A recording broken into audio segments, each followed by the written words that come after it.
thank you for taking the time to join us today. My name is Max Cooke, the newly appointed head of BTS Spark Canada. My focus is to support school district and school leaders across the country to benefit from professional leadership coaching to help them thrive during these exceptionally challenging times in our education systems. For those of you just joining us, we were just playing a testimonial video from BTS Spark from principals who have benefited from our coaching programs. So please, just to get started, tell us where you're coming from in the chat if you like to use the chat feature. We will be encouraging your participation via chat and to unmute your mics from time to time to answer our questions to stimulate conversation during today's webinar. N'hésitez pas à interagir avec nous dans le chat et lorsque vous souhaitez partager un commentaire verbal en français, je me ferai un plaisir de fournir de l'interprétation on the fly. Just like to start with a brief land acknowledgement. I would like to begin by acknowledging that the land on which I have the privilege of living and working on in New Brunswick, Canada, is the traditional unceded, unsurrendered territory of the Wolastoqiyik and Mi'kmaq peoples. Please feel free to pop in your own land acknowledgements into the chat. This is also a great way to introduce where you're coming from. I'd now like to introduce to you my fellow speakers. Dr. Jordan Tinney works with senior leaders in school districts delivering keynotes and facilitating sessions on governance, evidence-informed decision-making, and how to build strong and effective organizational cultures. Jordan retired a few years ago as a superintendent CEO of Surrey Schools in BC, and now spends his time coaching, facilitating, and advising on many initiatives supporting educators both nationally and internationally. Jordan, I've been following you for years. It's such an honor to have you join us today and to share your wisdom. Thank you very much for being here. Thank you, Max. Your co-presenter, Rosie Connor, who lives and works in Australia and in fact lives in Kangaroo Valley. She is the global head and founder of BTS's social impact not-for-profit arm, BTS Spark, where she supports education and not-for-profit leaders to do the best work of their lives. Rosie has over 20 years of experience working in leadership development across 4 continents, and she brings some unique insights into the leadership mindsets required for education system leaders to be effective. She's also just launching a book that she co-wrote with our colleague Alyssa from California called Embracing Messy Leadership, something for sure that we'll follow up with you via email. Just a quick overview of the session as I share our learning objectives from today's webinar and introduce my co-presenters. I'm launching a quick Zoom poll. I will do that soon for you to answer, which will help give us a sense of how many of you have already benefited from professional leadership coaching. And I'll share the results during this webinar. So from principal recruitment to retention to long-term disability leaves, daily pressures from chronic staff absenteeism, parents, and the school district community network, I don't need to tell you that this has been a very challenging year for superintendents and principals so far, but you're nearing the finish line. This is a great time to think about the support that you and your principals could use for next year. I'm now going to pass it over to Rosie to provide you a quick backgrounder of BTS Spark's work globally. Thanks, Max. And So, a quick overview on BTS Spark. So BTS Spark really passionately believes in the quality and the value of school leadership. We believe that children deserve great leaders, school systems need great leaders. So all of our work, our mission is to provide schools and school systems with access to high quality leadership coaching, but at not-for-profit prices. We've worked with over 20,000 school leaders from around the world through our network, our community of 300 coaches, many of whom are in Canada. And we operate as a not-for-profit practice. We deliver coaching, workshops, and leadership development to school districts and partner with organizations all over the world. So Max, if you want to pop on to the next slides, we have a curriculum that we'll explain a little bit this morning with lots of flexible leadership modules. And if we move on to the next slide, you'll see that we've worked with organizations all over the world, and small, in countries including global south countries, US, Canada, UK, Australia, Singapore, and others. And we're very proud of the work we've done across Canada, working with all sorts of partners and school districts. Jordan, do you want to explain a bit more about today's webinar? Sure, thanks, Rosie. Good to see everyone here. Some familiar names for sure, and from all across Canada, it's nice to see. So what we're planning to do today is talk about the gap in professional learning that we believe that coaching can fill in schools and school systems, so both at the school level and at the district level. And as I said, to understand how explicitly leadership coaching can fill that gap. And we want to share with you some practical examples of how coaching has been used to improve the effectiveness of school leaders. We want to make today as interactive as we possibly can. So I'll have a few questions for you along the way, and if people don't mind putting stuff in the chat, that'll be great. And I'll end up probably calling on a few people as well. I hope you don't mind, but we'd love to hear your thoughts. Next slide, please, Max.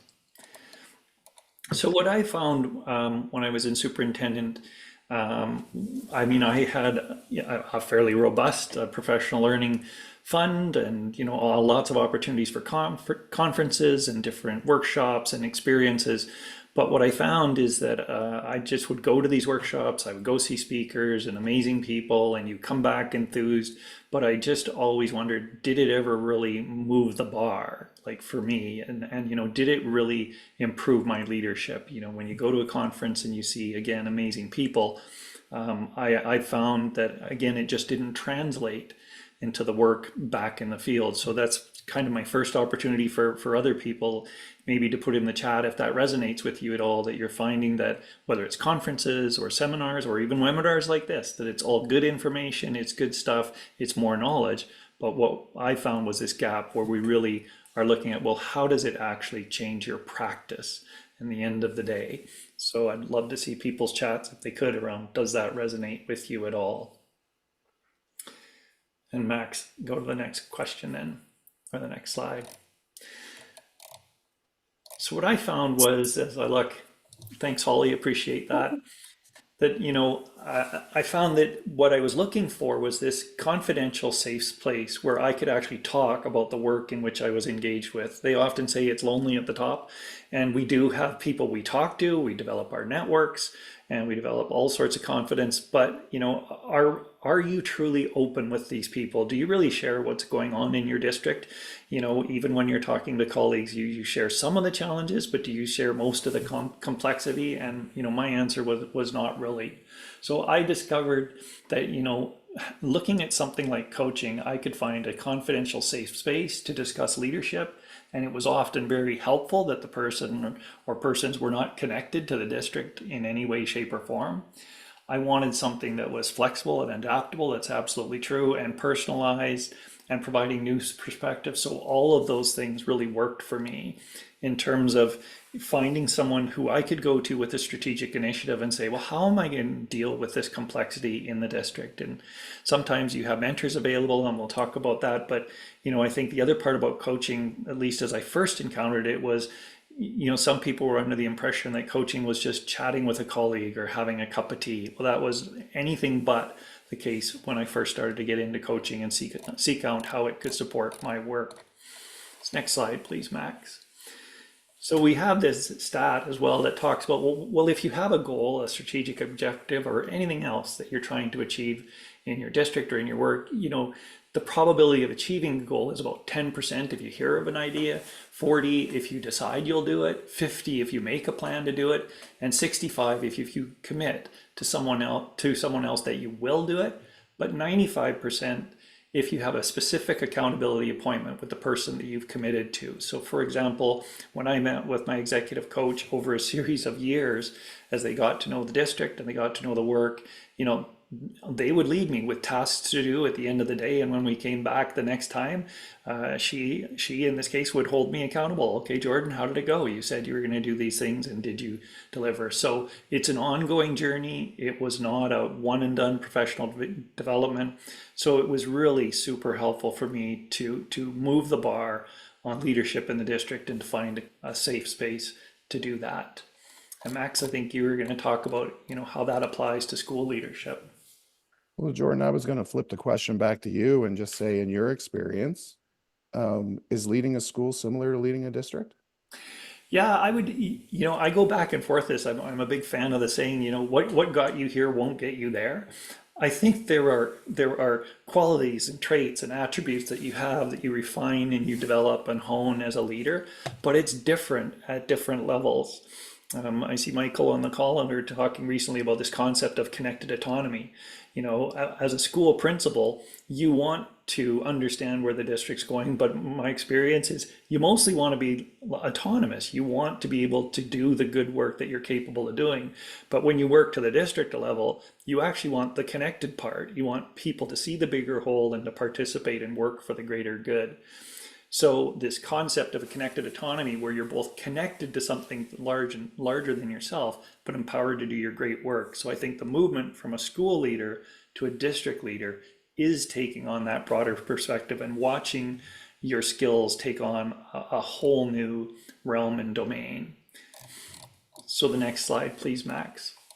I would just ask, are the skills you develop as a successful school principal transferable to the challenge of leading a school district? And over to you on this here. Yeah, they are. But again, I think they unfold in very different ways. People pay a lot more attention to you. Not that they don't pay attention to school principals, but the more you work at district level and at bigger and higher levels, the more people watch almost, every word you say, what you write, trying to read between the lines. But equally important, they're looking for, what is your presence? Who are you as a person? What are your concepts of who are you in terms of the character in the person? And what is the substance of the person? And what actual style do you have? So you look at the words here like integrity and composure and resonance and demeanor and intentionality, right? I think these things unfold all the time, but you get better and better at honing these things as you go along and realizing that what you say, what you do, and the way you do it makes a huge amount of difference in the terms of how it impacts on a district as well. And again, I'd welcome people throwing into the chat, does that resonate for you, that it's these traits of, the character, the substance, and the style are really what you look for in leaders? Because, when you go to hire, whether it's principals or district leaders, people have tremendous competencies and they're able to do the work, but it's far more like, well, how do they actually do the work? That's the real part that is tricky to get at. Which Yes. of these, do you feel, Jordan, is out of this chart here, which ones would you focus on as being some of the most crucial components? Well, the thing about I look at integrity, and integrity to me is can you be trusted in terms of your responses? If you say something, are you going to follow through? And is the way in which you follow through consistent with the values and beliefs that you espouse?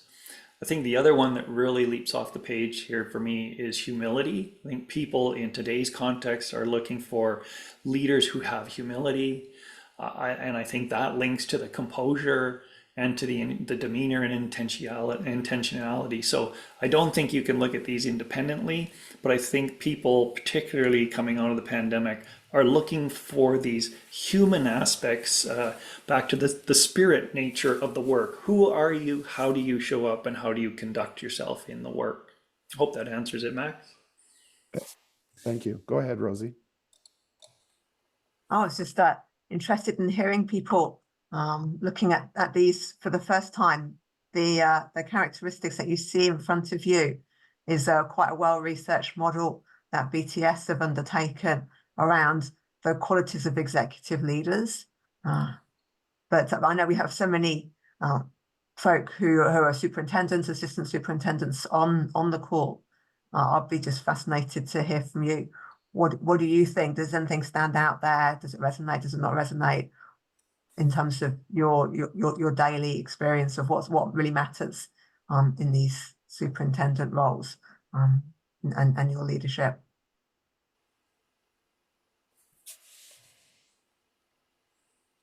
So somebody brave might need to come off mute to share their thoughts. I guess I can jump in. Paul McKenzie from the Saanich School District. Jordan's comment about humility, I think, really resonates with me, and I think layered inside that is, and I think it's kind of layered in these characteristics, is the ability to listen, which is a practical demonstration of humility, but it's also a way to demonstrate authenticity and integrity and substance, particularly when you're working with others. So I think listening as a byproduct of that, or a demonstration of that humility, is a key feature. I think as well. Oh, sorry, go ahead. No, Jordan. I'd be curious as well to hear from people if you're, for those of you who recently moved districts, when you come into a district in a new role, what do people look for from you? And I wouldn't be surprised if it's these traits that people are trying to gather from you early in your days. They probably know you're highly competent in your curricular knowledge or in your particular portfolio that you've been hired for, but it really is these pieces that they're looking at that you're bringing in addition to the work so that they could relate to you and work with you. And Sandy, I see your comment, if you want to chat as well about, you need to be more conscious of the impact of your character, substance, and style as you move from principalship to the district role. Do you want to comment more on that? Yeah, for sure. We talk a lot about that locally, actually. I'm superintendent of schools in the Grand Prairie Public School Division in Northwestern Alberta, and I grew up in this division. And so I was a teacher, I was an assistant principal, I was a principal, and all the way through. And until I came to the system office, I always worked in a fairly tight-knit, closed community, like a school or a section of a school in a large high school, things like that. And I think I got a lot of credit for the investment we'd made in relationships. And I could just be Sandy, and when Sandy erred in a speaking or in a decision-making process or anything like that, we would be able to work through that. When I moved into a role at the upper level of the system, Sandy couldn't always just be Sandy and kind of be the casual, more generative. I almost said unfocused, but more generative. I had to be more deliberate and intentional because I was now interacting more frequently with people I did not have any pre-existing relationships with, other than the fact that we were employed in the same division.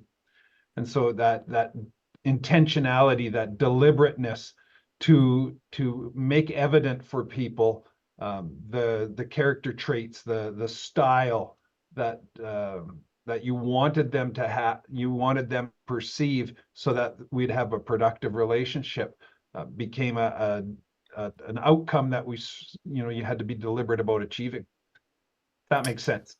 And the punchline is my team and I talk about, okay, you can't just be Sandy here. Here you have to be the superintendent going into this one. Yeah, for sure. Miriam, do you want to weigh in on this? Sure, thanks. Well, I am, as Jordan mentioned, someone who is not new to the role of assistant superintendent, but new to the school district that I'm in now. So when I look at this, what really is standing out for me is this word of intentionality. In my previous district, I held a number of roles, and so I'm not sure I was as reflective about what is it people are looking to me for.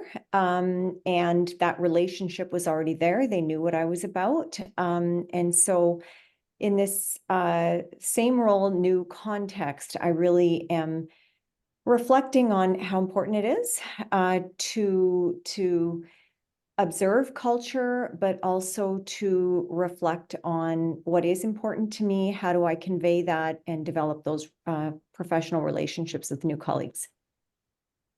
It's great. Thank you so much. Maybe we'll wade in and pull in a couple more people if you want to move the slides, please, Max. So the one thing we wanted to talk about here is so where do you turn to build these traits of character, substance, and style? And maybe I see Michelle here, if you wouldn't mind, and I'll just give you a little bit of time. And then I see Lindsay as well, and maybe you could wade in as well. And I'll just begin by giving you some time by answering what happened for me. So what I did was, again, I had nowhere to turn in terms of trying to think, well, who is really helping me with things like my demeanor or the resonance or, the humility? What does that actually look like in practice? So it was the time that I spent with an executive coach that allowed me to start to be purposeful about working on those traits. But Michelle, if you're there, if you were to look, where do you turn to build these traits of character, substance, and style? And then Lindsay, maybe I can call on you if you don't mind. But Michelle. Hi, thanks, Jordan. Well, actually, I've turned to coaching mentorship for that, for sure. I feel like it's that sounding board that I need to process and think about. But the other piece that I have learned to do is build in like what I would call thinking time, kind of reflection time. That's really necessary for me to process and I guess prepare myself and consider things moving into the next meeting or moving into something that's coming down, in the next week for me that I know I need to really be very reflective and intentional about. So, but the mentorship, the coaching piece, I think has been very valuable for me to work through that.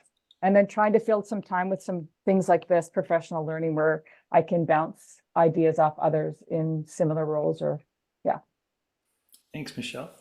Lindsay Hope, are you willing to wade in? Of course, yeah, thank you. In our region, we have very high turnover. We're in a northern community, so it's not unusual to have 20% turnover of staff. So I'm thinking a lot about how I do this with each kind of person that I work with, and then how I have to adapt my own, I guess, importance of each area, depending on what that person is needing. And I guess the answer is, where do I turn? I have to turn to my staff. We're small. I have to turn to my own staff. I have to turn to some of my colleagues at the board office, and I reach out to other superintendents across the north when I'm really struggling with issues. So I'm really thinking a lot about how we have to adapt to what other people need us to be. And, in our case, having that high turnover means sometimes we need to be a lot more direct. My new principal that's never been a principal before, he needs me to be clear and concise about what I'm offering as advice and suggestions or direction, where some of my principals that have been around for 10 years need me to be a sounding board and to be a lot more empathetic and just listening when they need to vent. So that's what I'm thinking a lot about. Thank you. Oh, that's a great list. Sandy, how about you? We take a shot at this, and then we'll pass over to Rosie. She's going to talk us about her thoughts about how coaching can help fulfill that gap. But Sandy first. Well, I probably started this with when I moved into a formal leadership position, picking up kind of self-help books of the time, 7 Habits of Highly Effective Leaders, 25 years ago, things like that. And it was always ad hoc. If I stumbled across a resource, it was that was personally relevant towards me. And when I reflect, that's where I started to think about my personal characteristics like that. But of late, it's the opportunity to have a thought partner to kind of probe the things, working with a coach. The opportunity to probe the issues I'm looking at and connect them to my personal values, and to sort of help me suss out the alignment of my values, to assess the decisions and the strategies that we're kind of contemplating. it was really having that guided, I call it guided reflection, but it was much more deeper than just guided reflection. It was guided reflection and someone helping me to go much deeper. Well, that's a good segue. Thanks to all of you participating, and over to Rosie to talk about the next slide. Sure. So it's really interesting to hear your thoughts about who you've turned to, or how you've created that kind of reflective space to build these traits of character, substance, and style. I might just share a few insights from us having so many school leaders and superintendents over the years. So, we talk a lot about the forces of coaching. Unpack, what do coaches do? Whether it's us as professional coaches or whether it's leaders using coaching techniques. And we talk about these 4 faces: the challenger face, who's feedback and holding that mirror up so that you can see the kind of blind side of your leadership. We talk about the explorer face, who helps to support the other person to work through their feelings, their emotions, their confidence. We talk about the expert face of coaching, who's there to give advice and to help to problem solve. And we value also the supporter face of coaching, who's there to really back you, to give you stretch goals, to help you build your capability. So there's these 4 faces of coaching. And our suggestion would be that if you tap into like a mentor, that can be super helpful. But most mentors would struggle to actually fulfill those 4 different faces that you may need in accessing coaching support.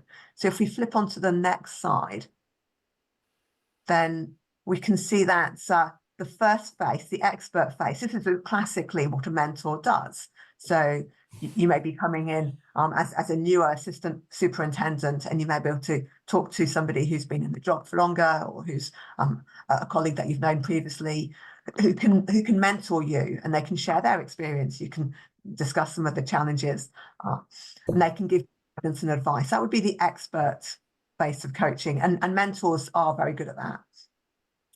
If we move on to the next phase, the supporter phase, you could be accessing, of course, it could be from your spouse, or from a good friend of yours, or from a mentor. That's somebody who has your back, who really believes in you. The other 2 phases, so if we look at the next one, they're less commonly being able to, that they're less easy for mentors to actually fulfill and to give you. So the explorer face is where someone's really supporting you as a coachee, really supporting you to share your feelings and concerns, looking at what's impeding you, what's holding you back as a leader.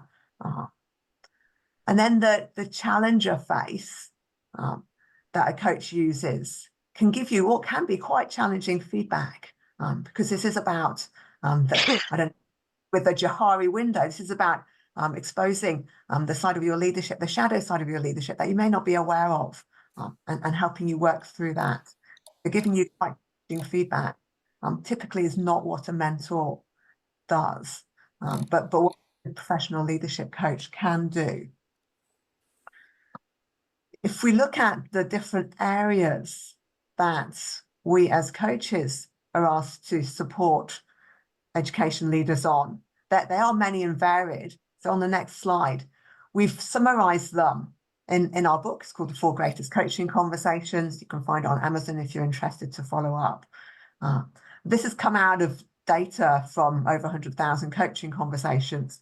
And what we've identified is kind of 4 big themes that our professional coaches support education leaders with.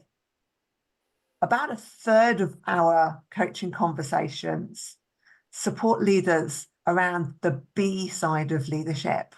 This is about how you show up, your intrapersonal intelligence, your emotional intelligence, how you manage change, how you deal with setbacks, your confidence, your personal resilience, how you can be authentic as a leader. The next domain of leadership that coaches support leaders on is the relational aspect of leadership. We call this a human side of leadership. And all of you who are working in education know just how much education is a people business. It probably doesn't surprise any of you to know that. This is around about half of all of our coaching work, all of our coaching conversations is about supporting leaders with relational leadership. This could be about how do I engage my parent community. This could be about how do I hold a difficult conversation. This could be about how do I really delegate and empower and trust leaders around me. So that's the relational side of leadership.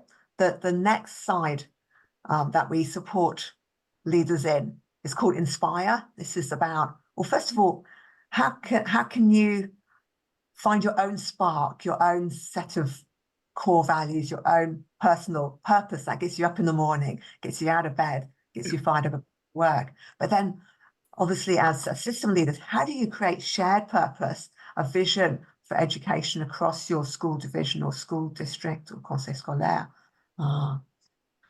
And then finally, the think side of leadership. So our coaches are supporting leaders all the time with school improvement issues. That could be multi-generational, could be entrenched. How do I improve engagement of 14-year-old boys in learning in my school? How do I really strengthen parental involvement in my elementary school? I look at this in totally new ways with different perspectives, different eyes, and I run fast cycle experiments and learning sprints. So you see the diversity of work that coaching can involve and that professional coaches engage in. So I've talked about the four main themes here that yourselves as leaders can start to support your people in bringing coaching techniques into your everyday leadership. If we move on to the next slide, you'll see that these four themes are translated into 33 different leadership mindsets and capabilities that professional coaches support leaders with. So there's lots of nuance here. There's lots of different aspects of, just say, you look at those blue modules around relational leadership as an example, lots of different aspects of relational leadership that leaders and yourselves at different times may need to grapple with, depending on what's uppermost in terms of your work and your challenges.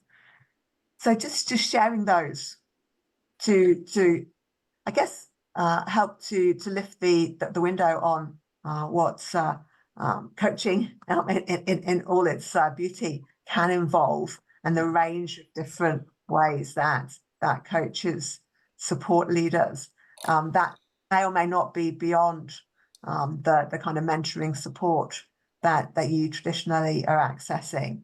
And going back to Jordan's point about how do you develop those characteristics of character, substance, and style.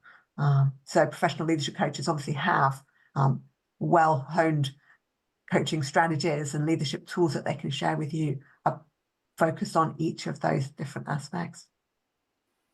Max, over to you. Thank you, Rosie. That brings us to just speaking a little bit about a new program that BTS Spark has, coaching for superintendents.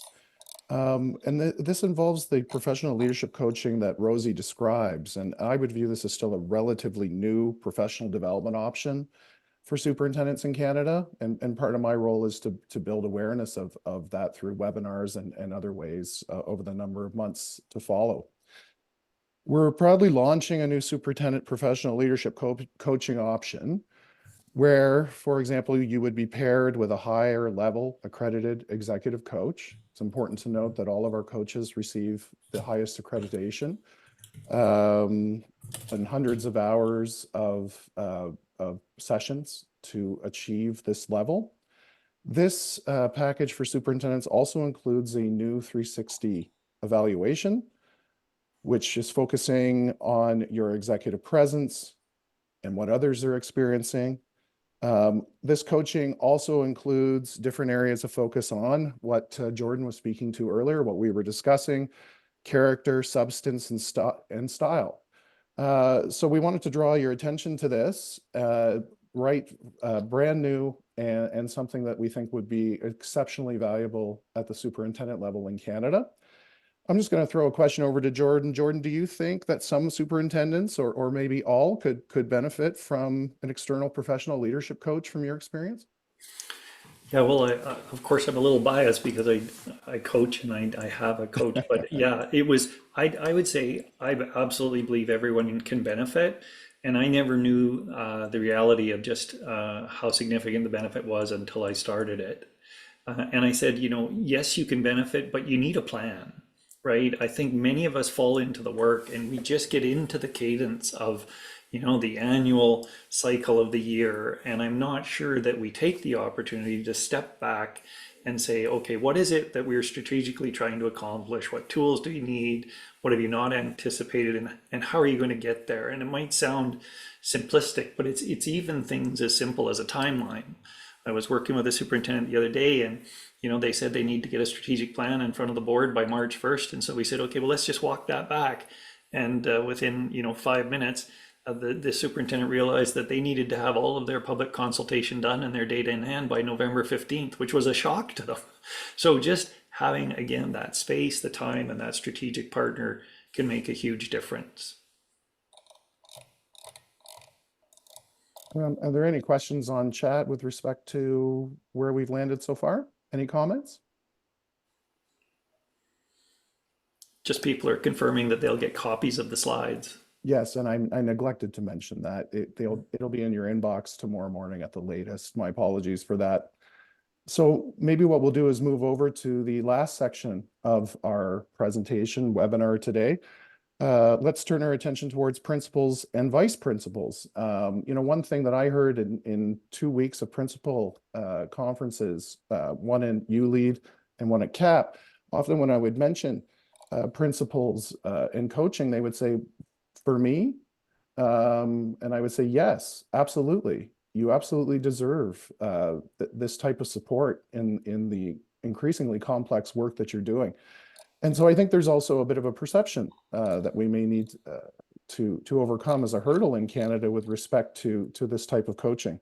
So my question over to you, Jordan, we've learned about what professional coaches do and how they support superintendents. What's the potential for these coaches to support principals?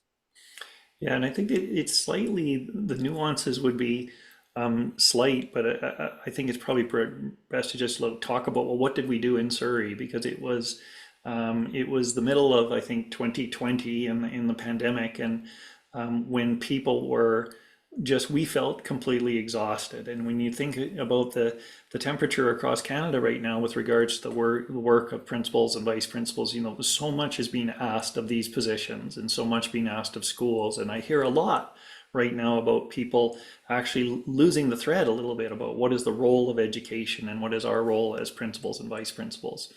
So I think there was a lovely fit in Surrey at the time where we just felt the principals were tapped out, and this opportunity came along through BTS to do some coaching with principals, and we thought, well, let's open up the invitation, but we were concerned that we wouldn't get anyone really sign up. We thought, well, given how tired everyone is, and we were headed into the summer, that maybe we'd get 6 or 7 people. And because time is always an obstacle, and I think if you go to the next slide, Max, what we did was we offered this piece, which was around, hey, we wanted to offer both coaching around leadership development and well-being and shared leadership and career development. And in the end of the day, we had over 80 principals sign up. And so if you go to the next slide, Max, what they signed up for was this coaching sessions around their state of mind, achieving balance, finding my spark, and managing relationships. Well, again, we were just so surprised at how many people signed up, and not then just surprised at how many people signed up, but the incredibly positive response where ironically, people devoting time to spend with a coach over their summer vacation turned out to be one of the most rejuvenating things in terms of them feeling a sense of being more in control, or just feeling better about their work, finding balance in their life. And so if you go to the next slide, we actually collected some data on this in terms of, well, what did people say?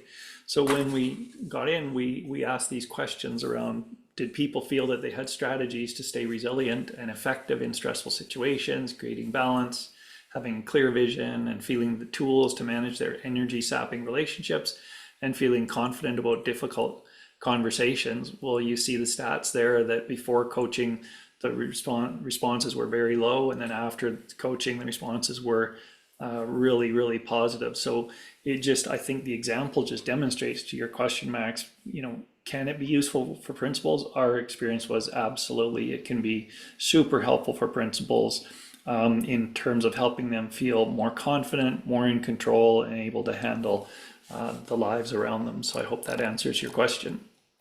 With stats as well. Thank you, Jordan. Something that's really impressive to see, the before and after. So when your principals from Surrey at the time, Stefan Stipp, we're just going to play a little video, short little testimonial about his experience with coaching. So if I could figure out how to play that. And Stefan was a vice principal, wasn't he, Jordan? Yes, he was. Yep. I'm so sorry. My functionality is not allowing me to play this. We're just going to move on to the next slide, but maybe you want to speak a little bit, Jordan, about Stefan and the experience that he had from your memory. Yeah, well, I think he's a good example of the type of person that would have stepped forward, fairly new to his role at the time, trying to figure out what does this complexity now look like in a secondary school. He'd moved from a department head to a vice principal, and of course those roles are very different. And so again, what we did was we offered 6 sessions of one-to-one coaching to all principals. And I think just from what the stats said, at the end of the day, people felt more rejuvenated, more capable. Again, we also had, it's not in the stats there, but lots of feedback of how helpful it was that the coach was not within the school district. Because, when you're a principal, well, who do you talk to about, some of the things that perhaps are more troubling for you or aren't going well in your school? Well, you can't really tell your assistant superintendent necessarily, or even a principal colleague sometimes. So again, that safe space for them to talk was absolutely critical. Thank you very much for that save, Jordan. I appreciate that with technical difficulties. So we'll move over to this slide here. How do principals typically use coaching? And this data came from 20,000 conversations with principals and coaches with BTS Spark. And this information is featured in Embracing Messy Leadership, a publication that has just been launched, featuring Rosie as a co-author. And I just wanted to show you this list because it gives you a good example of what type of coaching is being requested of our coaches.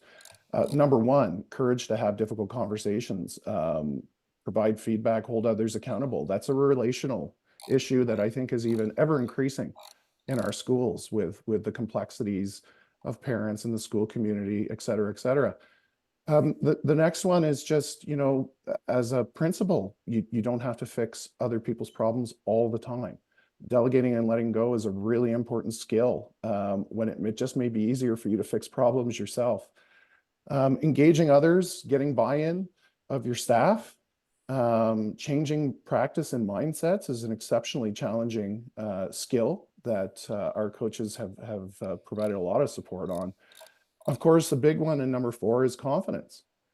We talk a lot about imposter syndrome. It's for real. I speak to a lot of principals and, on a confidential level. And, this is a big one. And I can tell you firsthand, some of the coaching I've received from BTS Spark gives you more confidence and a sense of authority to overcome this imposter syndrome. And finally, it's not simple to do. It sounds simple, slowing down. The task list on your desk is huge. How do you move from all of the administrative burden to dealing with people, which is, one of the top responsibilities that principals absolutely have with their school communities. So these are the 5. We have 9 in the Messy Leadership book, but I just wanted to share those with you.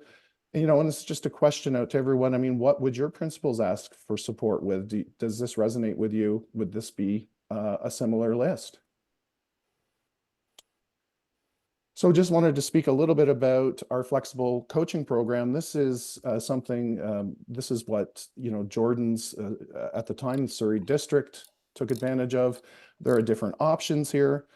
It's been very successful at supporting district-based leaders. Their challenges are often around lack of clarity of role and not being able to access their superintendents to gain this clarity. This is what was offered to principals in Surrey. A coaching package for your school district could include, if you look at the bottom, a mix of one-to-one coaching.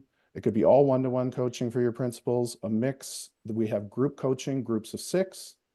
And packages can also include workshops for the entire principal complement of your school district, a mix of those. And it's really important to note in the bottom right-hand corner that over 99% of those we coach say that it has changed their leadership. That's a really important stat. So I'm hopeful that by sharing this with you, you get a sense of what differentiates BTS Spark Coaching from other coaching and mentoring programs that are available in Canadian K-12. It's important to note. Oh, sorry, go ahead, Jordan. No, I was just going to say, one of the things that really resonated for us, and we always have this conversation around how intentional do you get, right? So you think about these concepts of, relate, be, and inspire and think, but the ability for principals to go in and others to select specific modules to tailor to their own unique needs was really powerful for them, because even if you look at the relate sphere there, it's everything from being a good listener to leaning into conflict. It doesn't mean just getting along with everyone. It starts to explore different aspects of what relationships look like. So that basically custom design process was super helpful and was really well received by principals, because it doesn't mean necessarily every principal took the same coaching path, right? That people had different options as they went along. Yeah, there's a really nice story about a couple of colleagues that were independently going through coaching with us. And then after about a month, they were chatting in the staff room, and they were both of them saying they're loving their coach and they're loving their coaching journey. They were with different coaches. And then they started talking about what they'd been learning from coaching, and it was totally different. And they were amazed because they kind of assumed that everybody was going through a sort of identikit process. And it was just a great process. But what they realized is that actually each person's coaching journey is totally different depending on their needs, their context, their challenges. And that's the beauty of one-on-one coaching.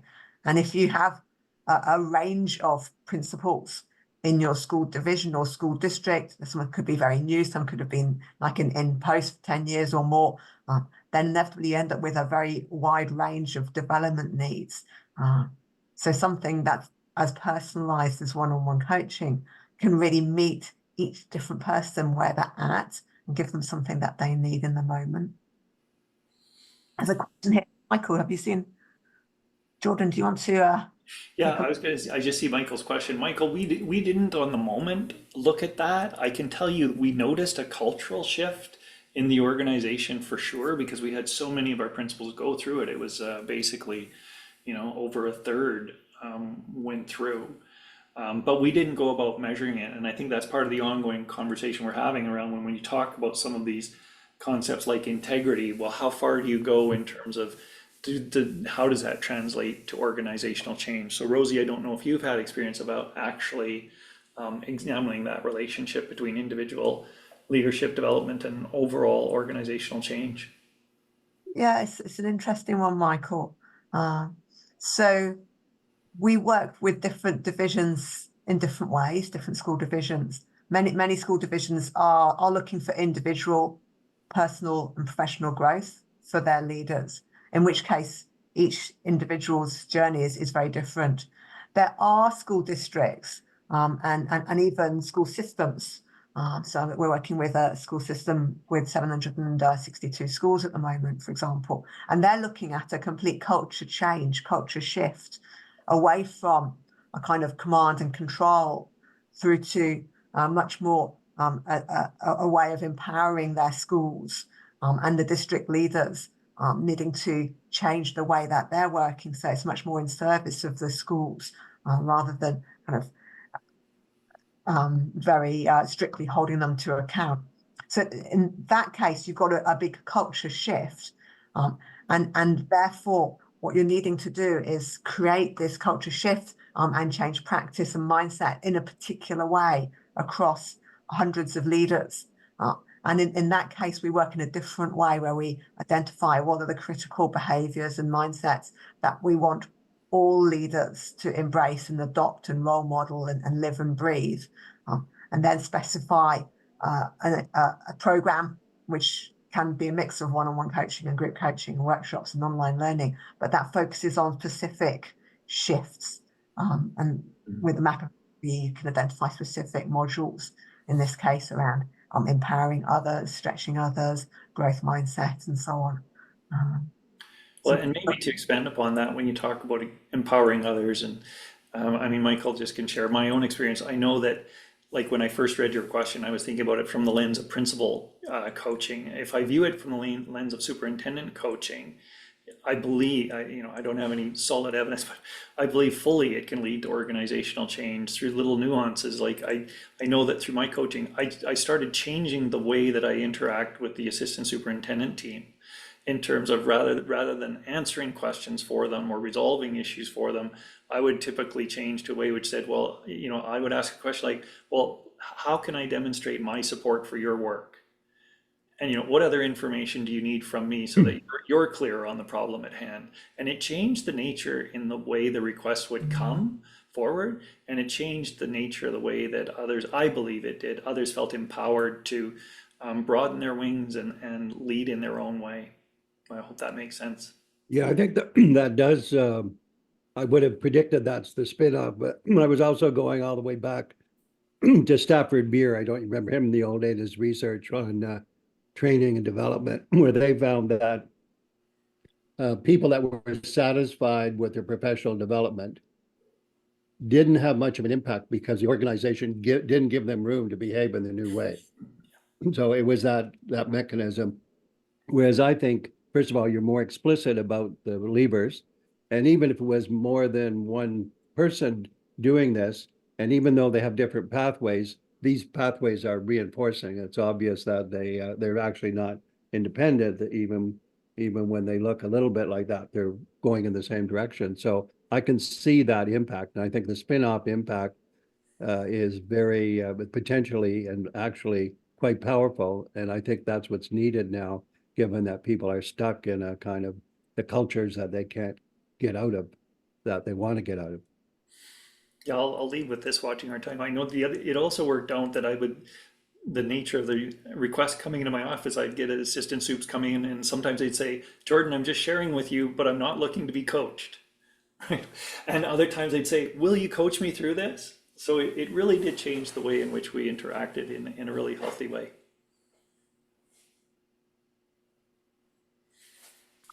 Love it. Over to you, Max, to wrap up.